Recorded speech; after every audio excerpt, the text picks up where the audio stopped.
Imagine stepping into a cabin deep in the woods, miles from civilization, expecting peace and quiet. But instead, you uncover something so disturbing, you wish you had never set foot inside.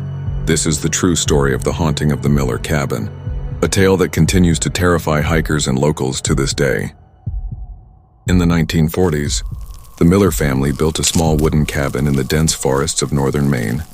It was meant to be a peaceful retreat, a hunting lodge where friends and family could gather.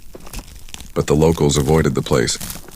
They whispered that the land had once been used for rituals by a group of settlers who vanished without a trace in the late 1800s. The Millers laughed off the stories, until in the winter of 1952, the family disappeared. All that was found were their belongings scattered inside the cabin. The fire had gone cold. The dinner table was set. But there was no sign of the Millers, not even tracks in the snow.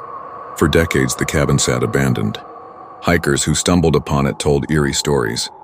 Strange symbols scratched into the walls, the sound of footsteps upstairs when no one was there, and whispers outside at night circling the cabin. By the 1970s, it had become a dare for teenagers, spend one night in the Miller cabin. Most never lasted until sunrise. In 1993, a group of college students from Boston decided to document the truth. They brought cameras, recorders, and spent the night inside. The footage, what survived, was deeply unsettling. Around midnight, one student woke screaming, claiming something was standing over his bed. Another swore she saw a face in the window, though they were miles from the nearest road. At 3:07 a.m., all their cameras cut out simultaneously. Only one of them made it back to Boston. He never spoke publicly about what happened, but friends claimed he was never the same again.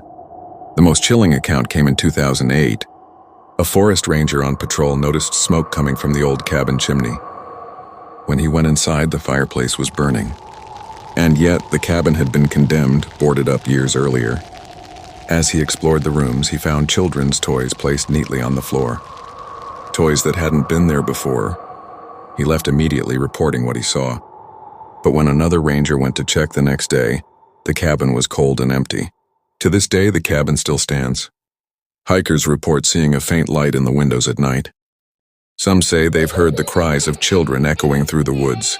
Others claim if you step inside after dark, you'll hear the sound of chairs scraping across the floor, though no one is sitting there.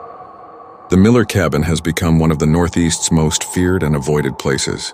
Was it the forest, the land itself, or something much darker that claimed them? So the question remains, what really happened to the Miller family?